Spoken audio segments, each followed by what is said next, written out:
What's up, everyone? Tara Roberts here with Fantasy Pros, bringing you my top 10 waiver wire ads for Week 17. Before I get into the list, if you've battled your way this far, you deserve a prize fit for a champion, so why not enter Trophy Smack's Ultimate Fantasy Football Championship Belt giveaway? To qualify, simply subscribe right here to the Fantasy Pros YouTube channel and comment on any video this week. This custom championship belt isn't just a reward, it is a testament to your strategic prowess and season-long dedication.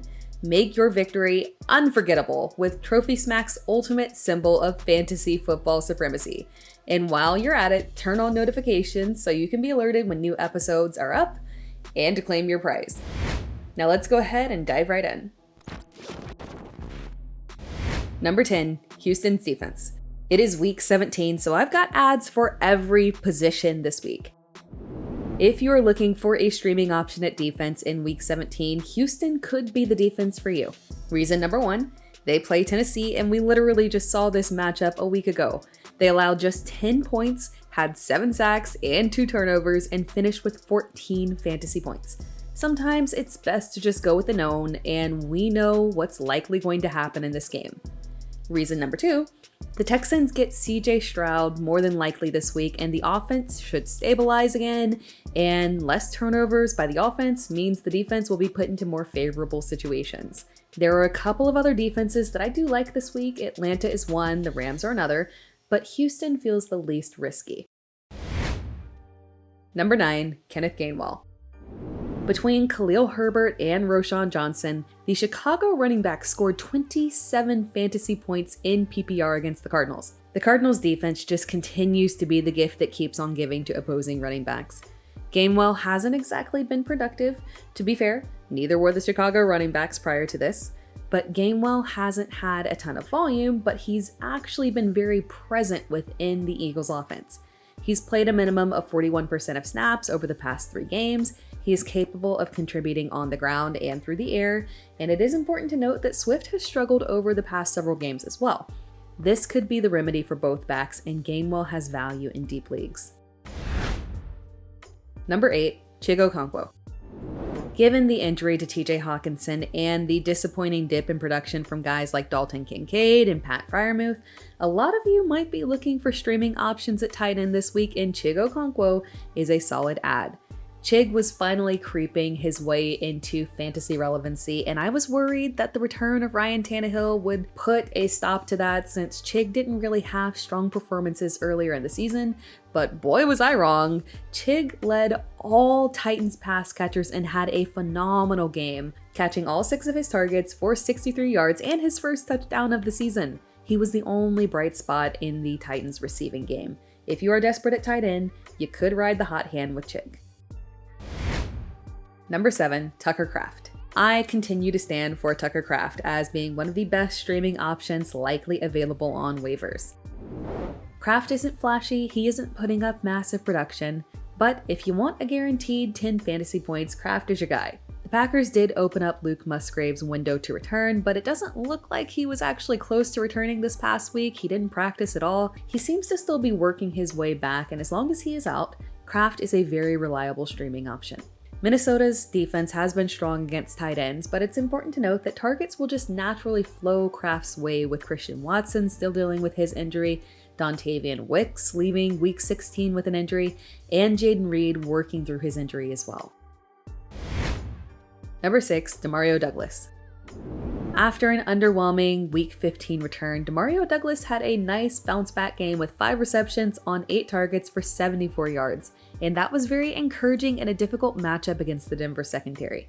There's no massive upside in the Patriots receiving core, but prior to his concussion, Douglas had a very reliable floor, and he operated as the Patriots wide receiver 1. Next week's matchup against Buffalo isn't fantastic, but is definitely a potential volume play here. The Bills have been better attacked through the air, and the Patriots will likely be chasing points. Douglas is a low-end flex option. Before I dive into my top 5 waiver wire candidates, are you one of many sports fans who are not ready for the fantasy season to end? Then you have to play SmashUp Fantasy Sports, the fastest growing game out there. In SmashUp, your fantasy team gets supercharged by Smash cards, which are like video game power-ups that you pick to boost the scores of your players or even in your entire team. Think your kicker is going to have a big game? Then choose Big Kick Energy to power them up. Are you starting Justin Fields? Then pick Scramble Spikes to score more from his running. Paired with cool visuals, SmashUp is the biggest innovation in fantasy sports in a long time, and it really feels like it was designed for sports fans. And here's the best part. You can play for free and win fantastic prizes. No credit card needed, no hidden fees. All users receive 3 entries per week, but with our code FantasyPros, you'll unlock a 4th entry every week through the Super Bowl. So enter now at smashupsports.com and join the future of fantasy.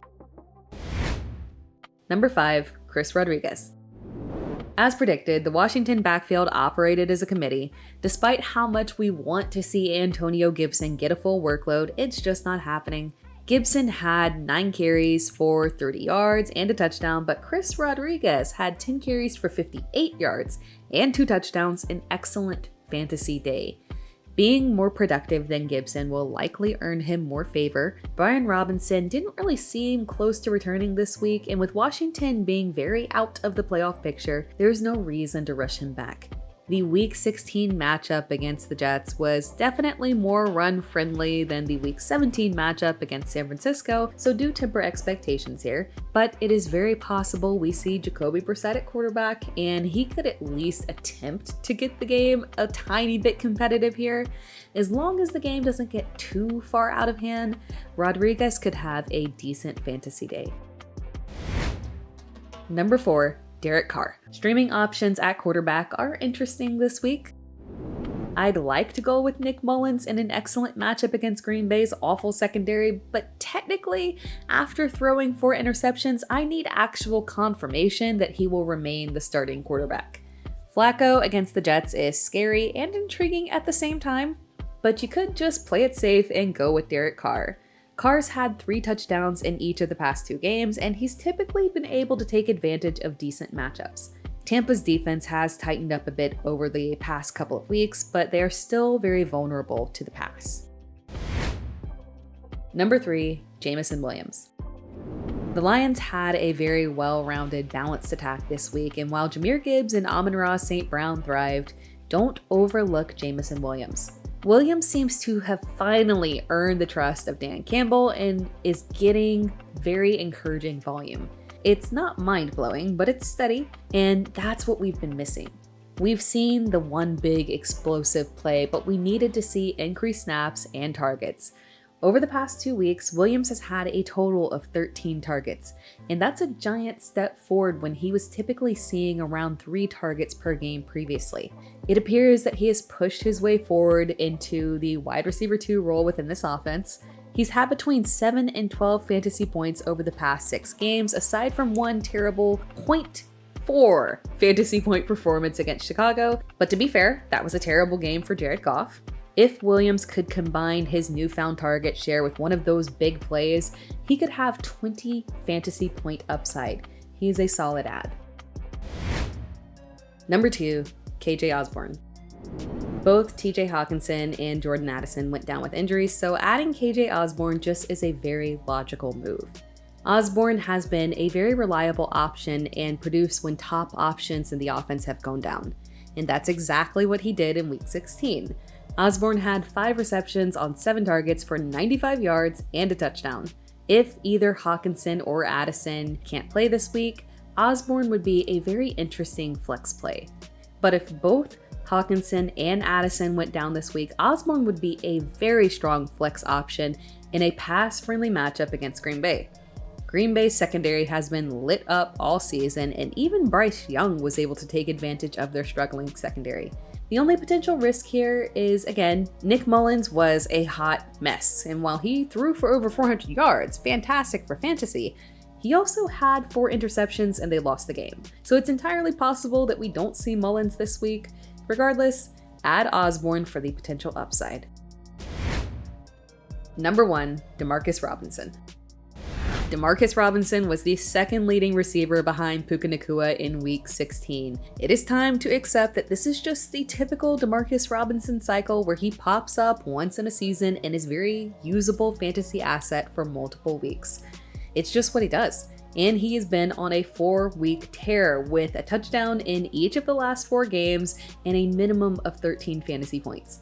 This week he gets the Giants, a defense that has had mixed results but should be no problem for a quarterback of Matt Stafford's caliber. Tutu Atwell returned this week and it had 0 effect on Demarcus Robinson. His role is solidified in this offense and you should feel confident in rostering him. Thanks for watching this video. Be sure to like the video and subscribe to the channel. And remember, if you've battled your way this far, you deserve a prize fit for a champion. So why not enter Trophy Smack's Ultimate Fantasy Football Championship Belt giveaway? To qualify, simply subscribe right here to the FantasyPros YouTube channel and comment on any video this week. This custom championship belt isn't just a reward, it is a testament to your strategic prowess and season-long dedication. Make your victory unforgettable with Trophy Smack's ultimate symbol of fantasy football supremacy. And while you're at it, turn on notifications so you can be alerted when our new episodes are up and to claim your prize.